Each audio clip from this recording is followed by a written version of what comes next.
আমি যেটা বলছি কোরআন থেকে বলছি, যে কথাগুলি তারা গোপন করে রেখেছিল আমি সেটা প্রকাশ করার জন্য দাঁড়িয়েছি।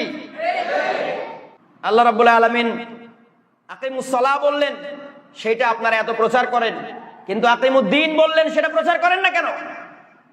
কুতিবা আলাইকুমুস সিয়াম বলেছেন, এটা প্রচার করেন, কিন্তু কুতিবা আলাইকুমুল কিতাল এটা প্রচার করেন না কেন? কুতিবা আলাইকুমুল কিসাস এটা প্রচার করেন না কেন? জনগণ কেন জানে না কিসাস মানে কি আর কিতাল মানে কি? কেন জানে না? জানতে দেওয়া হয় না, গোপন করে রাখা হয়েছে। এগুলা বললে মুরগির রান জুটবে না, পাথরের আঘাত জুটবে, মার জুটবে, এই কারণে এই কথাগুলি গোপন করে রাখা হয়েছে। যারা আল্লাহর দেওয়া বিধান অনুযায়ী বিচার ফয়সালা করে না তারাই কাফের। আল্লাহর দেওয়া সংজ্ঞা, আল্লাহ কাফেরের সংজ্ঞা দিয়ে দিয়েছেন, আমি আপনি সংজ্ঞা দেওয়ার কে? আল্লাহ সংজ্ঞা দিয়ে দিয়েছেন। তাহলে আমাদের সমাজে আমি দেখালাম আল্লাহর দেওয়া বিধান অনুযায়ী বিচার ফয়সালা হয় না, তাহলে এই সমাজে বসবাসকারী প্রত্যেকটা মানুষ তারা কাফের হয়ে গিয়েছে, কার্যত তারা কাফের মুশরিক। এখন আহ্বান করছি তাদেরকে মুমিন হওয়ার জন্য। আসেন, মুমিন কিভাবে হব, মুমিন কাকে বলে, আল্লাহ রাব্বুল আলামিনের ব্যাপারে কি বলেছেন সেইটা আমরা একটু পবিত্র কোরআন থেকে জেনে নিই। মুষ্টিমেয় অল্প সংখ্যক যে নাস্তিক আছে তাদেরকে বাদ দিলে অন্যান্য সকল ধর্মের মানুষের কথাই বলেন আর মুসলিমদের কথাই বলেন, সকলের কাছে আপনি যদি জিজ্ঞাসা করেন যে আপনি কি জান্নাত যেতে চান, আপনি কি স্বর্গে যেতে চান, আপনি কি হেভেনে যেতে চান, সবাই কি বলবে? কি বলবে? যেতে চায়। তাহলে সবাই জান্নাত যেতে চায়, সবাই জান্নাতের ভালো ভালো খাবার খেতে চায় নাকি? কেউ তো জাহান্নামের কাঁটা যুক্ত জাক্কুম ফল খেতে চায় না, কেউ রক্ত পুষ খেতে চায় না, কেউ দুর্মুষের বাড়ি খাইতে চায় না, কেউ আগুনে পুড়তে চায় না। সবাই চায় ছায়া সুনিবিড় নহর প্রবাহিত সুসজ্জিত জান্নাত চায়, স্বর্গ চায়, হেভেন চায়, শান্তি চায়। কিন্তু চাইলে কি হবে? ফয়সালা তো আমরা দুনিয়া থেকেই দিয়ে দিচ্ছি। আমরা মুসলমানরা বলছি হিন্দু, খ্রিস্টান, বৌদ্ধ, ইহুদি, জৈন, জরুথ্রুস্ট্রিয়ান, সিংটো যারা আছে, অন্যান্য ধর্মের যারা আছে তারা সবাই জাহান্নামী, আমরা মুসলমানরা আমরা জান্নাতি। ফয়সালা তো দিয়ে দিয়েছি নাকি? আবার হিন্দুরা তারাও বলছে যে অন্যান্য ধর্মের সব লোক যাবে নরকে, আমরা যাব স্বর্গে। ওইগুলা সব মিথ্যা ধর্ম নাকি?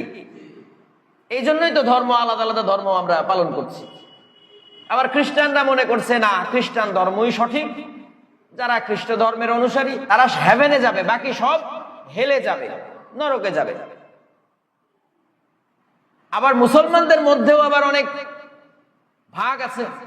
শিয়ারা মনে করছে সুন্নিরা জাহান্নামে যাবে, আমরা শিয়া আমরা জান্নাতে যাব। আবার সুন্নিরা মনে করছে শিয়ারা জাহান্নামে যাবে, আমরা জান্নাতে যাব নাকি? আবার শিয়াদের মধ্যেও, আবার সুন্নিদের মধ্যেও বহু ভাগ, শিয়াদের মধ্যেও বহু ভাগ, বহু মাযহাব, ফেরকা, দল, উপদল, তরিকা আছে না? তো সবাই মনে করছে যে আমরাই জান্নাতে যাব, বাকি সব। আবার রাসূল আকরাম সাল্লাল্লাহু আলাইহি ওয়াসাল্লাম বলেছেন যে ইহুদিরা ৭২ ফেরকায় বিভক্ত হয়েছিল, আমার এই মুসলিম জাতি তারা ৭৩ ফেরকায় বিভক্ত হবে। এই ৭৩ ফেরকার মধ্যে ৭২ ফেরকায় যাবে জাহান্নামে, আর একটা ফেরকা হবে জান্নাতি ফেরকা। তাহলে বোঝা যাচ্ছে যে অধিকাংশই কোথায় যাবে? জাহান্নামে যাবে। জান্নাতি ফেরকা অল্প স্বল্প মানুষ। এবার এই জান্নাতি ফেরকা কারা? এইবার শুরু হয়েছে, এবার আমরা জান্নাতি ফেরকা, আমরা আমরা আমরা আমরা সবাই বলছে কি আমরা জান্নাতি ফেরকা, বাকি অন্যরা সব ৭২ ফেরকা, আমরা হইলাম সেই একটা জান্নাতি ফেরকা। তাহলে জান্নাত কারা যাবে এটা নিয়ে বহু তর্ক বিতর্কের কোনো শেষ নাই। অথচ আল্লাহ রাব্বুল আলামিন জান্নাত কারা যাবে সেটা পবিত্র কোরআনে পরিষ্কার করে বলে দিয়েছে। ওয়াজ মাহফিলে, জুমার খুতবায় কোথাও এই জান্নাতের রাস্তা নিয়ে কথা বলা হয় না, কথা বলা হয় আমল নিয়ে। কি নিয়ে কথা বলা হয়? আমল নিয়ে। আর সাধারণ মানুষজন এই জান্নাতে যাওয়ার রাস্তা নিয়ে আলেম সাহেবদেরকে প্রশ্ন করেন না। কথাটা বুঝছেন কিনা? তো আমি শুরুতেই বলবো যে আপনারা এত মূল্যবান একটা জিনিস জান্নাত, সেটা যখন কিনবেন তখন একটু দেখে শুনে কিনবেন না? আপনি বাজার থেকে আলু, পটল, মাছ এগুলি কিনেন, খুব ভালো মতন দেখে শুনে কিনেন, টিপে টিপে কেনেন। পচা একটা মাছ আপনারে যতই ওই বিক্রেতা চালাক হোক আপনাকে দিতে পারে না। আপনি ঠিকই বুঝেন, আপনি একবার টিপে দেখেন, একবার একটু স্মেল নিয়ে দেখেন, গন্ধ শুকে দেখেন, হ্যাঁ, আপনাকে ঠকাইতে পারে না। তো আপনি সামান্য 2 টাকার আলু পটল আপনি এত বেছে বেছে কেনেন, অথচ জান্নাত কেনার সময় আপনি হুজুরে যা বলবে তা নিয়ে চলে যাবেন কেন? কেন? আপনি নিজের আল্লাহকে জ্ঞান দেন নাই? আল্লাহকে বিবেক বোধ দেন নাই? তাহলে আপনি তো একটু বুঝে নিতে হবে নাকি? জান্নাতের রাস্তা অবশ্যই বুঝে নিতে হবে আপনার জ্ঞান দিয়ে, আপনার বিবেক দিয়ে, এবং ত্রুটিহীন সন্দেহহীন মহাগ্রন্থ, পবিত্র গ্রন্থ আল কোরআন থেকে বুঝে নিতে হবে। হুজুরে কইলেই সেটা মেনে নিলাম না, এই জায়গা থেকে ফিরে আসতে হবে। কেন? হুজুরের তো জান্নাতের গ্যারান্টি নাই। আপনি যে জান্নাতের জন্য হুজুরের কাছে গেছেন, হুজুরের জান্নাতের গ্যারান্টি কে দেবে? কাজেই আমি বলবো জান্নাতের রাস্তাটা চিনতে হলে এক, আপনার বিবেক, যুক্তি, বুদ্ধি যেটা আল্লাহ রাব্বুল আলামিন আপনাকে দিয়েছেন, যেটা দিয়ে আপনি অন্য সমস্ত কিছু যাচাই বাছাই করেন, সেই বিবেকের দরজা খোলা রাখা লাগবে। 2 নাম্বার, মূল সোর্স নিতে হবে পবিত্র কোরআন, আল্লাহর কথা নিতে হবে। এখন আসেন আমরা একটু জান্নাতের রাস্তা পবিত্র কোরআন থেকে চিনে নিই। সূরা তাগাবুন 64 নাম্বার সূরা, 2 নাম্বার আয়াত। হুয়াল্লাযী খালাকাকুম ফামিনকুম কাফির ওয়া মিনকুম মুমিন। তিনি তোমাদেরকে সৃষ্টি করেছেন, অতঃপর তোমাদের মধ্যে কেউ মুমিন, কেউ কাফের। ফামিনকুম কাফিরু ওয়া মিনকুম মুমিন, কেউ কাফের, কেউ। বোঝা গেল কথাটা? তাহলে মানুষকে আমরা যত ভাগেই ভাগ করি, হিন্দু, মুসলমান, বৌদ্ধ, খ্রিস্টান, ইহুদি, জৈন, নানা ধরনের ভাগ করতে পারি, হ্যাঁ, তারপরে আওয়ামী লীগ, বিএনপি, জাতীয় পার্টি, জামাত, চরমনা ইত্যাদি বহু ভাগে ভাগ করতে পারি। কিন্তু আল্লাহর দৃষ্টিতে ভাগ কয়টা? কয়টা? মুমিনদের পরিণতি এবং কাফেরদের পরিণতি পবিত্র কোরআনে বহু আয়াতে আল্লাহ রাব্বুল আলামিন বলে দিয়েছে।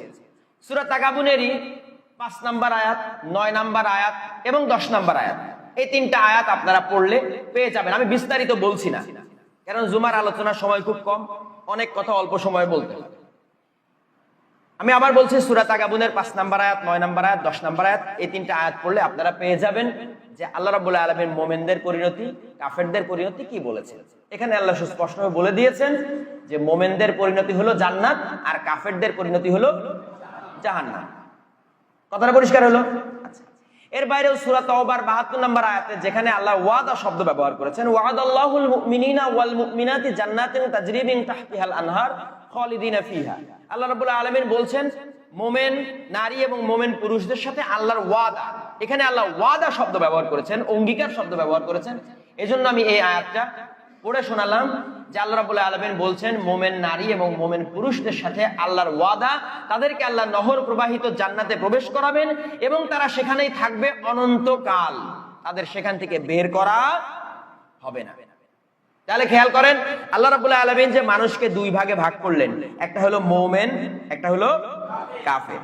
এই মুমিনদের জন্য আল্লাহ ওয়াদা দিলেন তাদেরকে কোথায় রাখবেন? জান্নাতে। কাফেরদের পরিণতি কোথায় হবে? জাহান্নামে। তাহলে আমাদের জান্নাতের রাস্তা আমরা কিন্তু পেয়ে গেছি। আমরা যদি মুমিন হতে পারি তাহলে আল্লাহ রাব্বুল আলামিন আমাদেরকে কি দিবেন? জান্নাত দিবেন। আর কোনো কারণে আমরা যদি কাফের হয়ে যাই তাহলে নিশ্চিত রূপে আমরা জানবো যে আমাদের কপালে জান্নাত আর জুটবে না। আর কোনোভাবে আমি যদি মুমিন না হই তাহলে কাফের, আর যদি আমি মুমিন হই তাহলে নিশ্চয়ই আমি কাফের নই। একই সাথে মুমিন আর কাফের হওয়া যাবে না। কাফের শব্দটি এসেছে কুফর থেকে, মানে যে কুফর করে সে হয় কাফের। কুফর মানে হচ্ছে অস্বীকার করা, অমান্য করা, অবিশ্বাস করা, প্রত্যাখ্যান করা। কথাটা বুঝাতে পারলাম? গোপন করা, কুফর শব্দের আবিধানিক অর্থ হলো এখন কি অস্বীকার করলে সে কাফের হবে, কি গোপন করলে সে কাফের হবে? আল্লাহর হুকুম, আল্লাহর বিধান, আল্লাহর আয়াত। যারা আল্লাহর হুকুম, পবিত্র কোরআনের যে হুকুম আছে, যে আয়াত আছে, পবিত্র কোরআনের একটা অংশ যারা গোপন করবে, যারা অস্বীকার করবে, যারা প্রত্যাখ্যান করবে, বাদ দেবে জীবন থেকে, তারাই হবে কি? কাফের। এই কথাটাই আল্লাহ রাব্বুল আলামিন পবিত্র কোরআনের সূরা মাইদাতে 44 নম্বর আয়াতে পরিষ্কার, আল্লাম ইয়াহকুম বিমা আনজালাল্লাহু ফাউলাইকা হুমুল কাফিরুন। যারা আমি যাহা নাজিল করিয়াছি সেই অনুযায়ী যারা বিচার ফয়সালা করে না, যারা তাদের সমাজ চালায় না, রাষ্ট্র চালায় না, বিচার ব্যবস্থা চালায় না, তারা কাফের। তারা কি? কাফের। 45 নম্বর আয়াতে এবং 47 নম্বর আয়াতে আল্লাহ রাব্বুল আলামিন তাদেরকে আবার জালেম এবং ফাসিকও বলেছেন। তারা কাফের, তারা জালেম, তারা ফাসিক। আমরা আল্লাহর দেওয়া বিধান অনুযায়ী বিচার ফয়সালা করছি কিনা আমরা একটু দেখি, নাকি আমাদের সমাজে একটু দেখা দরকার না? আমাদের দেশে দুই ধরনের বিচার হয় সাধারণত। একটা হচ্ছে আদালতে বিচার হয়, আর একটা হচ্ছে গ্রাম্য পর্যায়ে সালিশি পর্যায়ে বিচার। খেয়াল করেন, আদালতের যে বিচার সেখানে ব্রিটিশ আইন দ্বারা বিচার করা হয়। কি দ্বারা বিচার করা হয়? ব্রিটিশ আইন। অর্থাৎ আমরা যে আইন দ্বারা বিচার করি সেটার রুট, সেটার মূল হলো ব্রিটিশ আইন। মানে ইহুদি খ্রিস্টানদের তৈরি করা আইন দিয়ে আমরা আমাদের আদালত চালাই।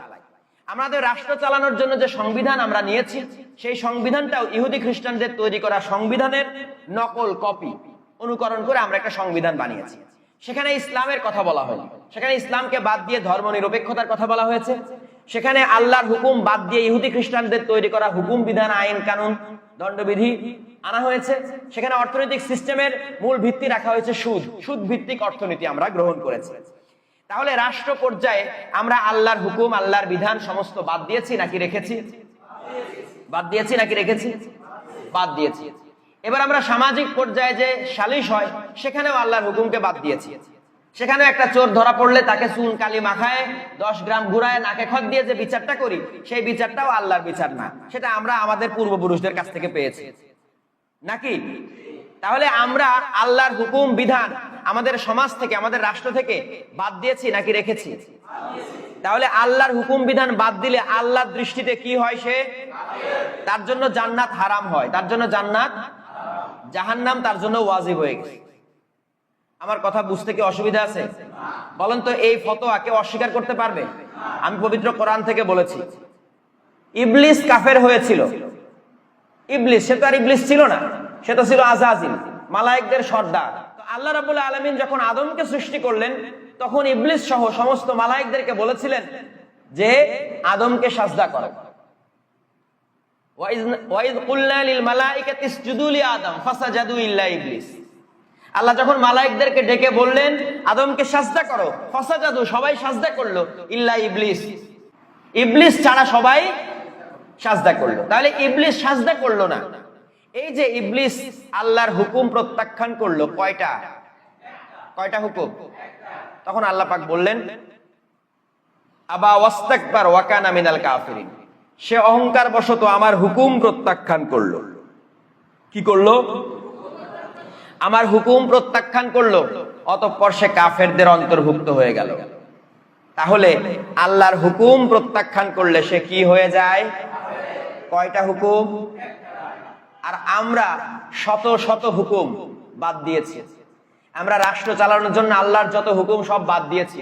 আল্লাহ বললেন কুতিবা আলাইকুমুস সিয়াম, আমরা সওম পালন করে যাচ্ছি, রোজা রাখছি, কিন্তু আল্লাহ বললেন কুতিবা আলাইকুমুল কিতাল, তোমাদের জন্য যুদ্ধ ফরজ করে দেওয়া হয়েছে, আমরা সেটা বাদ দিয়েছি, বেমালুম ভুলে গিয়েছি। কথাটা বোঝাইতে পারলাম? আল্লাহ বললেন আকিমুস সালাহ, তোমরা সালাহ কায়েম করো, আমরা সালাহ কায়েম করছি, কিন্তু আল্লাহ পাক বললেন আকিমুদ্দিন ওয়ালা তাতাফাররাকু, তোমরা দিন কায়েম করো এবং এই ব্যাপারে বিভেদ করো না, মতভেদ করো না। আমরা দিন কায়েম করার কথা বেমালুম ভুলে গিয়েছি। আল্লাহ রাব্বুল আলামিন সুদকে করলেন হারাম, আমরা সুদকে করেছি ফরজ। সুদ ছাড়া আমাদের অর্থনীতি চলে না। আল্লাহ রাব্বুল আলামিন ব্যভিচারকে করলেন হারাম, আমরা পতিতালয়ের লাইসেন্স দিচ্ছি। আল্লাহ রাব্বুল আলামিন মদকে করলেন হারাম, আমরা মদের বার খোলার অনুমোদন দিচ্ছি। আল্লাহ পাক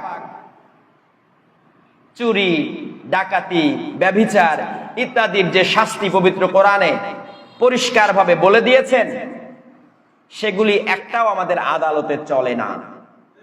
এই ব্যাপারে আলেম সাহেবরা মুখে কুলু পেটে থাকে, কোনো কথা বলে না, চুপ। আচ্ছা, বুঝলাম না, কিছুদিন আগে ওই নারী কমিশন তারা একটা প্রস্তাব দিল।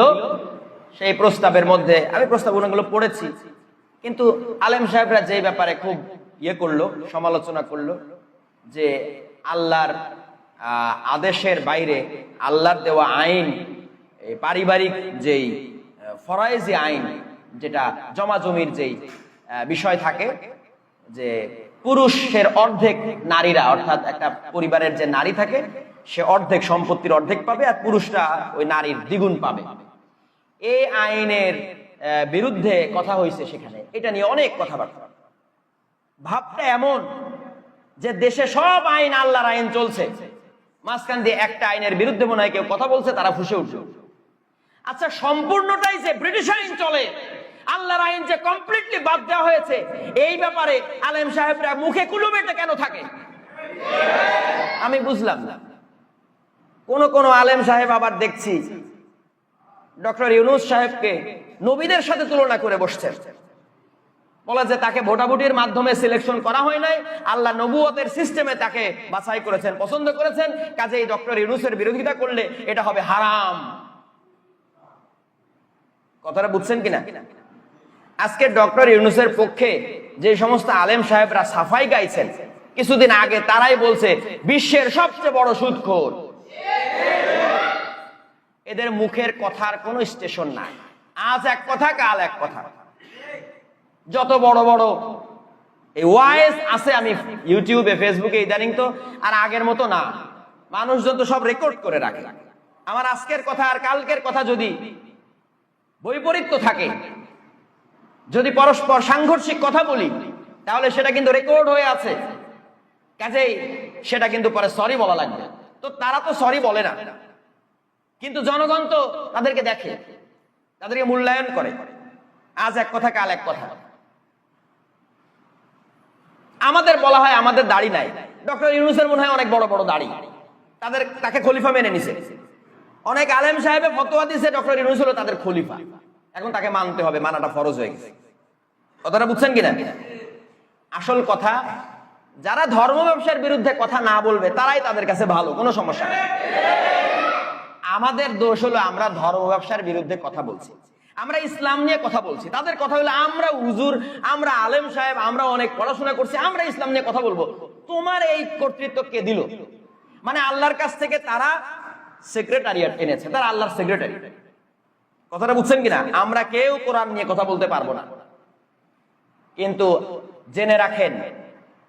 জেনে রাখেন যুগে যুগে কোন নবী রাসূল ওই সমাজের প্রতিষ্ঠিত কোন আলেম ছিল না।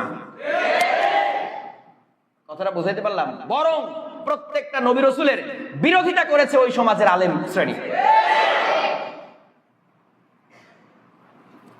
তো কাজে আমি যেটা বলছি, কোরআন থেকে বলছি, যে কথাগুলি তারা গোপন করে রেখেছিল, আমি সেটা প্রকাশ করার জন্য দাঁড়িয়েছি। আল্লাহ রাব্বুল আলামিন আকিমুস সালাহ বললেন, সেটা আপনারা এত প্রচার করেন, কিন্তু আকিমুদ্দিন বললেন, সেটা প্রচার করেন না কেন? কুতিবা আলাইকুমুস সিয়াম বলেছেন, এটা প্রচার করেন, কিন্তু কুতিবা আলাইকুমুল কিতাল এটা প্রচার করেন না কেন? কুতিবা আলাইকুমুল কিসাস এটা প্রচার করেন না কেন? জনগণ কেন জানে না কিসাস মানে কি আর কিতাল মানে কি? কেন জানে না? জানতে দেওয়া হয় না, গোপন করে রাখা হয়েছে। এগুলা বললে মুরগির রান জুটবে না, পাথরের আঘাত জুটবে, মার জুটবে, এই কারণে এই কথাগুলি গোপন করে রাখা হয়েছে। তাহলে আমি আবার সেখানে আসছি, যারা আল্লাহর দেওয়া বিধান অনুযায়ী বিচার ফয়সালা করে না তারাই কাফের। আল্লাহর দেওয়া সংজ্ঞা, আল্লাহ কাফেরের সংজ্ঞা দিয়ে দিয়েছেন, আমি আপনি সংজ্ঞা দেওয়ার কে? আল্লাহ সংজ্ঞা দিয়ে দিয়েছেন। তাহলে আমাদের সমাজে আমি দেখালাম আল্লাহর দেওয়া বিধান অনুযায়ী বিচার ফয়সালা হয়, তাহলে এই সমাজে বসবাসকারী প্রত্যেকটা মানুষ তারা কাফের হয়ে গিয়েছে। কার্যত তারা কাফের মুশরিক। এখন আহ্বান করছি তাদেরকে মোমেন হওয়ার জন্য। আসেন, মোমেন কিভাবে হব, মোমেন কাকে বলে, আল্লাহ রাব্বুল আলামিনের ব্যাপারে কি বলেছেন সেইটা আমরা একটু পবিত্র কোরআন থেকে জেনে নিই। না হলে প্রত্যেকের জন্য জাহান্নাম বরাদ্দ আছে। যত বড় হুজুর হন, যত বড় আলেম হন, যত বড় খেতাবধারী হন, যত বড় লেবাসধারী হন, যত বড় দাড়ি টুপি জব্বাল খাল্লা থাকুক, আল্লাহর আইন দ্বারা বিচার ফয়সালা না করা পর্যন্ত আপনি কাফেরের খাতা থেকে আপনার নাম কাটবে না। কাজে আসেন, মোমেন তাহলে কিভাবে হবে? আল্লাহ রাব্বুল আলামিন পরিষ্কার বলে দিয়েছেন এবং রাসূল আকরাম সাল্লাল্লাহু আলাইহি ওয়াসাল্লাম যখন তিনি মক্কাতে জন্মগ্রহণ করলেন, এরপরে আস্তে আস্তে বেড়ে উঠলেন ওই সমাজে। যখন বুদ্ধি হলো, বড় হলেন, ম্যাচিউর হলেন, পরিণত বয়সে উপনীত হলেন, তখন আল্লাহ রাব্বুল আলামিন তাকে নবুয়ত দিলেন। কি দিলেন? নবুয়ত দিলেন, হেদায়েত দিলেন। তখন তিনি ঘোষণা করলেন ওই সমাজে দাঁড়িয়ে, ওই সমাজটাকে বলা হয় জাহেলি সমাজ। কি সমাজ? উনি ঘোষণা করলেন, তোমরা বলো লা ইলাহা ইল্লাল্লাহ, আল্লাহ ছাড়া কারো হুকুম বিধান মানি না, মুহাম্মাদুর রাসূলুল্লাহ, মুহাম্মদ সাল্লাল্লাহু আলাইহি ওয়াসাল্লাম, অর্থাৎ আমি, মানে নিজের কথা বললেন, আমি, আল্লাহ আমাকে নবী হিসাবে মনোনীত করেছেন। তোমরা এই দুইটা কথা মেনে নাও, আল্লাহর উপর ঈমান আনো আর আমার উপর ঈমান আনো। তাহলে দুইটা, আল্লাহ এবং আল্লাহর রাসূল, এই দুইটা বিষয়ের উপরে ঈমান আনো, ঈমান আনো। তার মানে বোঝা যাচ্ছে ওই সমাজের মানুষের আল্লাহর উপর ঈমান ছিল না? ছিল না?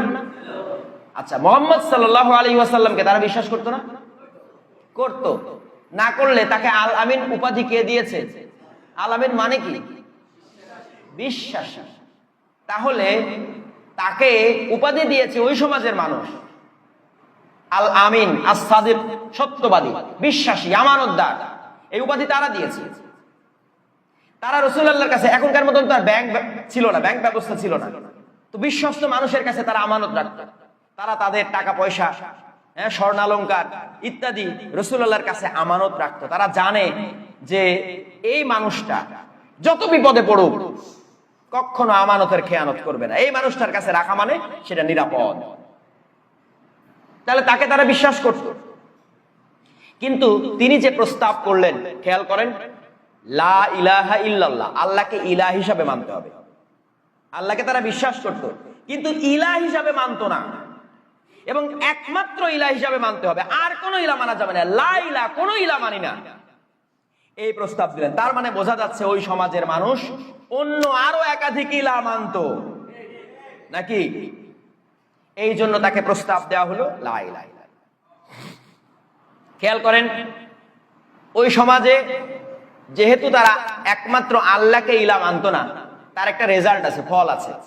সেই ফলটা হচ্ছে অন্যায়, অবিচার, অশান্তি, জুলুম, যুদ্ধ, বিগ্রহ, রক্তপাত, জাহেলিয়াত। এই কারণে ওই সমাজটা জাহেলিয়াতে পরিপূর্ণ ছিল। আজকে আমাদের সমাজও জাহেলিয়াতে পরিপূর্ণ। এরও কারণ ওই একটাই, কারণ আমরা একমাত্র ইলাহ হিসাবে আল্লাহকে মানছি না, আমরা বহু ইলাহ বানিয়ে নিয়েছি।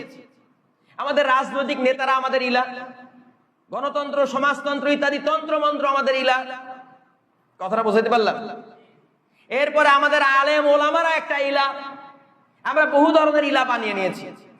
ধর্মের কোনো বিষয় জানতে গেলে আমরা আলেম ওলামাদের পিছনে দৌড়াই, কোরআনকে বাদ দিয়ে আমরা দৌড়াই হুজুরের পেছনে, কোরআন খুলে দেখি না। তাহলে কথা ছিল যে একমাত্র ইলাহ হবেন আল্লাহ। বৈধ অবৈধ, হালাল হারাম, জায়েজ না জায়েজের মানদণ্ড হবে কি? কোরআন। সেই কোরআনকে বাদ দিয়ে হুজুরের পিছ ধরছেন, এই জন্য একই বিষয়ে নানান ফতোয়া। কোরআন ধরলে কি এত ফতোয়া হইতো? না। তো ঠিক একইভাবে রাসূল যে ওই সমাজের লোকদেরকে বললেন দুইটা বিষয়ের প্রতি ঈমান, আল্লাহর প্রতি এবং রাসূলের প্রতি, এই দুইটা ঈমান। আল্লাহ রাব্বুল আলামিন মুমিনের সংজ্ঞার মধ্যে এই দুইটা ঈমানের কথা বলেছেন। সূরা হুজুরাতের 15 নম্বর আয়াত আল্লাহ রাব্বুল আলামিন বলছেন, ইন্নামাল মুমিনুনা আল্লাযীনা আমানু বিল্লাহি ওয়া রাসূলিহি সুম্মা লাম ইয়ারতাবু ওয়া জাহাদু বিআমওয়ালিহিম ওয়া আনফুসিহিম ফি সাবিলিল্লাহ উলাইকা হুমুস সাদিকুন। নিশ্চয়ই মুমিন তারা যারা আল্লাহ এবং আল্লাহর রাসূলের উপর ঈমান আনলো এবং কোনো সন্দেহ পোষণ করলো না, ওয়াজাহাদু বিআমওয়ালিহিম ওয়া আনফুসিহিম ফি সাবিলিল্লাহ, আল্লাহর রাস্তায় জীবন সম্পদ দিয়ে জিহাদ করলো। উলাইকা হুমুস সাদিকুন, তারাই সত্যনিষ্ঠ, তারাই মুমিন। তাহলে মুমিন হওয়ার জন্য শর্ত আল্লাহ কয়টা দিলেন? দুইটা শর্ত। খুব ভালো করে বুঝে নেন, দুইটা শর্ত। রাসূল আকরাম সাল্লাল্লাহু আলাইহি ওয়াসাল্লামের আসহাবগণ এই দুইটা শর্ত মেনে মুমিন হয়েছেন। শর্ত দুইটা কি? এক নাম্বার শর্ত, আল্লাহ এবং আল্লাহ রাসূলের উপরে সন্দেহাতীত ঈমান, কোনো সন্দেহ রাখা যাবে না, পরিপূর্ণ ঈমান। আল্লাহর উপর ঈমান মানে আল্লাহতে বিশ্বাস নয়, আল্লাহর উলুহিয়াতের স্বীকৃতি, লা ইলাহা ইল্লাল্লাহ, এই স্বীকৃতিটার নাম হলো আল্লাহর উপর ঈমান। কথাটা পরিষ্কার হলো? রাসূলের উপর ঈমান মানে রাসূলের রিসালাতের প্রতি ঈমান। মুহাম্মদ সাল্লাল্লাহু আলাইহি সাল্লামকে আমি বিশ্বাস করি, উনি খুব ভালো মানুষ, এই বিশ্বাস নয়। এই বিশ্বাস তো মক্কার আয়ামে জাহেলিয়াতের লোকজনেরও ছিল। তাহলে কিসের প্রতি ঈমান? তার রিসালাতের প্রতি ঈমান, যে উনি আল্লাহর রাসূল, কাজে আল্লাহর পক্ষ থেকে উনি আমাদের জন্য যে যে দিক নির্দেশনা আনবেন, যা আনবেন তা আমাদের মেনে চলতে হবে, তার সুন্নাহর অনুসরণ করতে হবে। কথাটা বুঝাইতে পারলাম? তাহলে এক নাম্বার হচ্ছে কি? আল্লাহ এবং আল্লাহ রাসূলের উপরে ঈমান। কিন্তু আমি ঈমান আনলে কি হবে? সমাজ তো বিপথে পরিচালিত। এই কারণে আমরা যারা ঈমান আনবো তাদেরকে এবার লড়াই করতে হবে। কি করতে হবে? লড়াই করতে হবে, জিহাদ করতে হবে, জীবন সম্পদের কোরবানি দিয়ে জিহাদ করতে হবে। যারা এই দুইটা কাজ করবে তারাই হবে কি? মুমিন।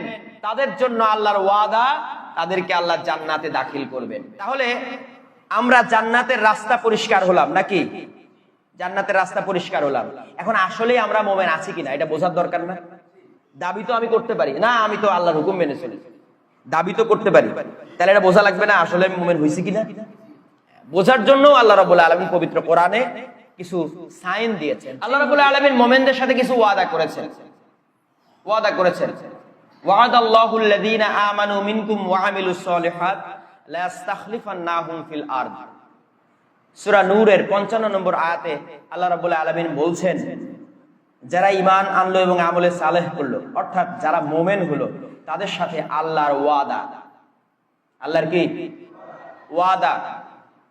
লা ইস্তাখলিফান্নাহুম ফিল আরদ, এই পৃথিবীতে তাদের হাতে আল্লাহ খেলাফত দান করবেন, কর্তৃত্ব দান করবেন, পাওয়ার দান করবেন। তাহলে মুমিনদের হাতে এই সমাজের কি থাকবে? কর্তৃত্ব থাকবে, খেলাফত করবে মুমিনরা। এটার প্রমাণ হচ্ছে রাসূল আকরাম সাল্লাল্লাহু আলাইহি ওয়াসাল্লামের আসহাবগণ। তাদের পেটে ভাত ছিল না, পরনে ঠিকঠাক কাপড় ছিল না, তারা নিজেদের জীবন সম্পদ উৎসর্গ করে দিয়ে আল্লাহর রাস্তায় সংগ্রাম করে যখন মুমিন হয়েছেন, তখন অর্ধ পৃথিবী আল্লাহ তাদের পায়ের নিচেই দিয়েছেন। তাদের হাতে আল্লাহ খেলাফত দিয়েছেন। কেন খেলাফত দিয়েছেন? কারণ তারা মুমিন হয়েছে। পরিষ্কার হলো কথাটা? মুমিন হওয়ার কারণে আল্লাহ যে ওয়াদা করেছিলেন সেই ওয়াদা রক্ষা করেছেন। আল্লাহ পাক বলছেন, ওয়ালা তাহিনু ওয়ালা তাহজানু ওয়া আনতুমুল আ'লাউনা ইন কুনতুম মুমিনিন। তোমরা হতাশ হয়ো না, তোমরা নিরাশ হয়ো না, তোমরাই বিজয়ী হবে যদি তোমরা মুমিন হও। তাহলে মুমিনদের সাথে আল্লাহর আরেকটা ওয়াদা, আল্লাহ পাক বলছেন তোমরা বিজয়ী হবে যদি তোমরা মুমিন হও। পৃথিবীর কোন শক্তি নেই মুমিনদেরকে পরাজিত করবে। পরাজিত শক্তি মুমিন দাবি করা নিরর্থক। ব্যাপারটা বোঝা গেল? তাহলে আমরা মুমিন কিনা তার একটা নিদর্শন হলো আমরা বিজয়ী কিনা। রাসূল আকরাম সাল্লাল্লাহু আলাইহি ওয়াসাল্লাম যত যুদ্ধে অংশগ্রহণ করেছেন, উম্মতে মুহাম্মাদি যতদিন তারা তাদের সঠিক লাইনের উপরে ছিল, সঠিক ডাইরেকশনের উপরে ছিল, ততদিন যত যুদ্ধ করেছে কোন যুদ্ধে তাদের পরাজয় নেই। কারণ তারা মুমিন ছিল। আর মুমিনদের সাথে আল্লাহর ওয়াদা, মুমিনরা কখনোই পরাজিত হবে না। কথাটা কি পরিষ্কার হলো? এরপরে আল্লাহ রাব্বুল আলামিন বলছেন মুমিনদেরকে সাহায্য করা। ওয়া কানা হাক্কান আলাইনা নাসরুল মুমিনিন। মুমিনদেরকে সাহায্য করা আল্লাহর হক। মুমিনদের সাহায্য করা আল্লাহর হক। আল্লাহ পাক বলছেন, আল্লাহু ওয়ালিয়ুল লাযিনা আমানু। মুমিনদের অভিভাবক আল্লাহ হলেন ওয়ালি, অভিভাবক। তাহলে বোঝা যায় আল্লাহ যার অভিভাবক সে তো বিজয়ী এমনিতেই হবে, নাকি সব জায়গা মার খাবে? এখন আসেন, সারা পৃথিবীতে মুসলমানরা কেন মার খাচ্ছে এখন বুঝতে পারছেন? কারণ তারা মুমিন নেই। কারণ তারা মোমেন নেই। মোমেন নেই কেন? আর ইহুদি খ্রিস্টানদের তৈরি করা হুকুম বিধান দিয়ে যারা জীবন চালায় তারা কখনো মোমেন হইতে পারে? আল্লাহর কাছে এসে সাজদা দেন। ও, আর আল্লাহ যে একটা রাষ্ট্র ব্যবস্থা দিয়েছেন পছন্দ হয় না, ছুড়ে ফেলে দিয়েছেন ভাগাড়ে। আল্লাহ একটা আইন দিয়েছেন পছন্দ হয় না। আপনার ইহুদি খ্রিস্টানদের আইন পছন্দ হয়। কেমনে আপনি আল্লাহর বান্দা হইলেন? কেমনে? আপনার স্ত্রী, আপনি একটা শাড়ি দিয়েছেন, সেটা তার পছন্দ হয় না, সে আগুনে পুড়াই দিছে বা ফেলে দিছে বা কাউরে দান করে দিছে। এবার আপনার মহাশত্রু হে আপনার স্ত্রীর একটা শাড়ি দিয়েছে, সেইটা পরে আপনার সামনে ঘুরে, ভালো লাগবে? তো আমরা তো তাই করছি, তাই তো করছি। আল্লাহটা পছন্দ হচ্ছে না, ইবলিসেরটা নিছি। আল্লাহ বলে দিলেন ইবলিস হলো আমাদের প্রকাশ্য শত্রু। আমরা ইবলিসের দেওয়া, ইহুদি খ্রিস্টানদের দেওয়া আইন কানুন হুকুম বিধান সমস্ত কিছু নিয়ে আল্লাহটা বাদ দিলাম, দিয়ে আমরা মোমেন কেমনে হব? এই কারণে সারা পৃথিবীতে মার, এই মায়ের আরো বাড়বে, কমবে না, আরো মার খাইতে হবে। এটা আল্লাহর লানত, লানতের সাইন এটা। এখন যদি বাঁচতে হয়, যদি আবার বিজয়ীর জাতি হতে হয়, যদি আবার মুসলিম জাতিকে বাঁচাতে হয়, তাহলে আল্লাহর দেওয়া সংজ্ঞা মোতাবেক মোমেন হতে হবে। কি হতে হবে? মোমেন হতে হবে। মোমেন হওয়ার জন্য সর্বপ্রথম কি করতে হবে? আল্লাহর সাথে এই অঙ্গীকার করতে হবে যে আমি আল্লাহর হুকুম বিধান ছাড়া আর কারো হুকুম বিধান মানব না, অর্থাৎ লা ইলাহা ইল্লাল্লাহ। আমি ইলাহ হিসাবে একমাত্র আল্লাহকে মানব। আমার রাষ্ট্র চলবে আল্লাহর হুকুম দিয়ে, আমার সমাজ চলবে আল্লাহর হুকুম দিয়ে, আমার পারিবারিক জীবন ব্যক্তিগত জীবন চলবে আল্লাহর হুকুম দিয়ে, আমার আইন আদালত চলবে আল্লাহর হুকুম দিয়ে, আমার অর্থনীতি চলবে আল্লাহর হুকুম দিয়ে, আমার শিক্ষা ব্যবস্থা চলবে আল্লাহর হুকুম দিয়ে, আমার সমস্ত রাষ্ট্রীয় সিস্টেম চলবে আল্লাহর হুকুম দিয়ে, সমগ্র বিশ্ব পরিচালনা করব আমরা আল্লাহর হুকুম দিয়ে। আগে এই অঙ্গীকার করতে হবে। এই অঙ্গীকার বাস্তবায়নের জন্য জীবন সম্পদ দিয়ে আল্লাহ রাস্তায় সংগ্রাম করতে হবে, যুদ্ধ করতে হবে। এজন্য আল্লাহ রাব্বুল আলামিন আমাদের উপরে যুদ্ধ ফরজ করে দিয়েছেন। কুতিবা আলাইকুমুল কিতাল, যুদ্ধ তোমাদের জন্য ফরজ করে দেয়া হলো। তাহলে আবার সেই কেতাল শুরু করতে হবে। কথাটা বুঝাইতে পারলাম? আগে এই কথার উপর রাষ্ট্র দাঁড় করাইতে হবে। যখন আমার হাতে রাষ্ট্র থাকবে, তখন এবার শুরু হবে সমগ্র মানব জাতির বিরুদ্ধে কেতাল। যারা আল্লাহর হুকুম মেনে নেবে না তাদের বিরুদ্ধে কেতাল। যেখানে ফিতনা চলবে সেখানেই হবে কেতাল। কথাটা পরিষ্কার হলো? যদি আমরা এই কথা মেনে নিই, এই কথার উপর আমরা ঐক্যবদ্ধ হই, তাহলে আমরা হব কি? মোমেন। আমাদের দুনিয়ার জীবনে আল্লাহ দিবেন খেলাফত, আল্লাহ দিবেন রহমত, আল্লাহ দিবেন বরকত, এবং আখিরাতের জীবনে আল্লাহ রাব্বুল আলামিন দান করবেন জান্নাত। এটা আল্লাহর ওয়াদা। এরপরে যখন এই কথার উপর আসলাম আমরা আল্লাহর হুকুম বিধান ছাড়া আর কারো হুকুম বিধান মানব না, এরপরে আল্লাহ রাব্বুল আলামিন দিয়েছেন একটা কর্মসূচি। দিন কায়েম করার জন্য একটা নিখুঁত কর্মসূচি লাগবে না? আল্লাহ দিন কায়েমের দায়িত্ব দিয়েছেন, এখন কর্মসূচিকে আমরা নিজেরা বানিয়ে নিব না। আল্লাহ রাব্বুল আলামিন তার রাসূল আকরাম সাল্লাল্লাহু আলাইহি ওয়াসাল্লামকে একটি কর্মসূচি দিয়েছিলেন। রাসূল আকরাম সাল্লাল্লাহু আলাইহি ওয়াসাল্লাম বলেছেন, আল্লাহ আমাকে 5টি কাজের নির্দেশ দিয়েছেন, আমি সেই কাজ আমার জীবদ্দশায় করেছি এবং তোমাদেরকে নির্দেশ দিয়ে যাচ্ছি, এই 5টি কাজের নির্দেশ দিয়ে যাচ্ছি। সেই 5টি কাজ কি? এক নাম্বার ঐক্যবদ্ধ হতে হবে। কিসের উপরে? লা ইলাহা ইল্লাল্লাহ মুহাম্মাদুর রাসূলুল্লাহ সাল্লাল্লাহু আলাইহি ওয়াসাল্লাম। এই কথার উপরে কি হতে হবে? ঐক্যবদ্ধ হতে হবে। কেমন ঐক্য? ওয়াতাসিমু বিহাবলিল্লাহি জামিআ ওয়া লা তাফাররাকু। আল্লাহর রজ্জুকে শক্তভাবে ধারণ করতে হবে, পরস্পর বিচ্ছিন্ন হওয়া যাবে না। ঐক্যবদ্ধ। কেমন ঐক্য? সফফান কাআন্নাহুম বুনিয়ানুম মারসুস, সীসা গলানো প্রাচীরের ন্যায় ঐক্যবদ্ধ হয়ে আল্লাহর রাস্তায় যুদ্ধ করতে হবে। কথাটা বুঝাইতে পারলাম? যখন আমরা এই ঐক্যবদ্ধ হতে পারবো, এরপরে আমাদের প্রতি আল্লাহর নির্দেশ, দ্বিতীয় নির্দেশ, নেতার আদেশ শুনতে হবে, নেতার আদেশ পালন করতে হবে। আমরা সালাতের মধ্যে যার প্র্যাকটিস করি, আমরা নেতার আদেশ শুনি, নেতা যখন বলেন আল্লাহু আকবার, নেতা মানে ইমাম, ইমাম যখন বলেন আল্লাহু আকবার, তখন সাথে সাথে আমরা হাত বাঁধি। আল্লাহু আকবার বললে আমরা রুকু করি, সামি আল্লাহু লিমান হামিদা বলার সাথে সাথে আমরা রুকু থেকে উঠে পড়ি। এই যে নেতার আদেশ শোনা এবং নেতার আদেশ পালন করা, এটার প্র্যাকটিস আমরা সলাতের মধ্যে করি। এটা শুধু সলাতের মধ্যে করলে হবে না, এটা সবচেয়ে বেশি লাগবে যুদ্ধের ময়দানে, এটা লাগবে জীবনের প্রত্যেকটা অঙ্গনে। আমাদের সমগ্র জাতি হবে চেইন অফ কমান্ডে বাঁধা, প্রত্যেকের একজন করে আমির থাকবে, সেই আমিরের উপরে আরেকজন আমির থাকবে এবং সমগ্র জাতির একজন ইমাম থাকবেন। একজন ইমামের হাতে বায়াত নিয়ে সমগ্র উম্মাকে হতে হবে ইস্পাত কঠিন ঐক্যবদ্ধ একটা জাতি গড়ে তুলতে হবে। কথাটা পরিষ্কার হলো? তাহলে আবার বলছি, আমরা প্রত্যেকটা ব্যক্তির একজন আমির থাকবেন, সেই আমিরের উপর আবার আমির, একটা চেইন অফ কমান্ড থাকবে, সমগ্র জাতির একজন ইমাম থাকবেন। ওই এক ইমামের নেতৃত্বে সমগ্র জাতিকে ইস্পাত কঠিন ঐক্যবদ্ধ হতে হবে। বোঝা গেল কথাটা? এইবার সেই ইমাম আমির যে নির্দেশ দেন, অক্ষরে অক্ষরে সেই নির্দেশ পালন করতে হবে। এই হলো নেতার আদেশ শোনা এবং নেতার আদেশ পালন করা। এবার হিজরত করতে হবে। কি থেকে হিজরত করবেন? শিরক থেকে, কুফর থেকে, বেদাত থেকে আমাদেরকে হিজরত করতে হবে। হিজরত মানে ত্যাগ করা, এগুলি ত্যাগ করতে হবে। কথাটা পরিষ্কার হলো? প্রয়োজনে জায়গা ত্যাগ, প্রয়োজনে জায়গা ত্যাগ, কিন্তু সর্ব অবস্থায় যেটা ত্যাগ করতে হবে সেটা হলো শিরক, কুফর, বেদাত, এগুলি ত্যাগ করতে হবে, এগুলি থেকে হিজরত করতে হবে। বুঝতে পারলাম কথাটা? এরপরে সর্বশেষ কি করতে হবে? জিহাদ করতে হবে। কি করতে হবে? জীবন সম্পদ দিয়ে আল্লাহর রাস্তায় জিহাদ করতে হবে। এই হচ্ছে 5টা নির্দেশ, আল্লাহর দেওয়া নির্দেশ, রাসূলের দেওয়া নির্দেশ।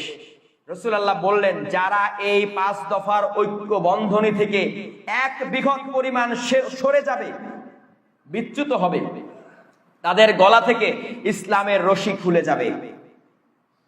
তারা যদি তওবা করে ফিরে না আসে, যদি তারা তওবা করে ফিরে না আসে, তাহলে তারা জাহান্নামের জ্বালানি পাথর।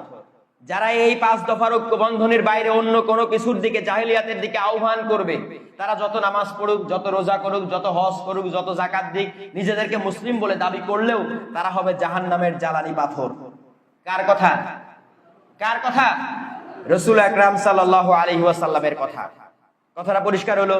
তাহলে আমরা এই যে আল্লাহ রাসূল আল্লাহ বলে দিলেন যে এই 5 দফার ঐক্য বন্ধনী থেকে 1 বিঘত পরিমাণ সরে গেলে গলা থেকে ইসলামের রশি খুলে যাবে। আমরা কি 1 বিঘত সরেছি নাকি হাজার হাজার মাইল সরেছি? বলেন, এই জাতির মধ্যে ঐক্য বলে কিছু আছে? যখনই ঐক্য নষ্ট হয়ে গেছে, তখনই আল্লাহর রহমত থেকে তারা বঞ্চিত হবে। যখনই ঐক্য নষ্ট হয়ে গেল, তখন ইসলাম থেকে তারা আউট হয়ে গেল। কথাটা বুঝাইতে পারলাম? যদি মুসলমান মুসলমানে মারামারি করে, অনৈক্য করে, তাহলে তারা আর মুসলমান থাকে না, তাদের গলা থেকে ইসলামের রশি খুলে যায়। কাজে আবার তওবা করে ফিরে আসতে হবে, ঐক্যবদ্ধ হইতে হবে। রাসূল আকরাম সাল্লাল্লাহু আলাইহি সাল্লাম বললেন, যদি তওবা করে ফিরে না আসে, তাহলে তাদের গলা থেকে ইসলামের রশি খুলে গেছে, তারা ইসলামের কেউ না। তো কাজেই আমাদেরকে আবার কলেমার উপর ঐক্যবদ্ধ হইতে হবে, নেতার আদেশ শুনতে হবে, নেতার আদেশ পালন করতে হবে, হিজরত করতে হবে এবং জিহাদ করতে হবে। এই 5 দফার উপর আমরা প্রতিষ্ঠিত হয়ে সমগ্র দুনিয়ায় আল্লাহর সত্য দিন কায়েম করতে হবে। সাহায্য করবেন কে? আল্লাহ রাব্বুল আলামিন। বিজয় দেবেন কে? আল্লাহ রাব্বুল আলামিন। আমরা ভরসা করব কার উপরে? আল্লাহর উপরে। হাসবুনাল্লাহ, আল্লাহ আমাদের জন্য যথেষ্ট। আল্লাহ রাব্বুল আলামিন আমাদেরকে প্রকৃত মুমিন হওয়ার তৌফিক দান করেন, জান্নাতের রাস্তায় ওঠার তৌফিক দান করেন, প্রকৃত মুজাহিদ হওয়ার তৌফিক দান করেন। ওয়া আখিরি দাওয়ানা আলহামদুলিল্লাহি রাব্বিল আলামিন। আল্লাহ হাফেজ। আসসালামু আলাইকুম।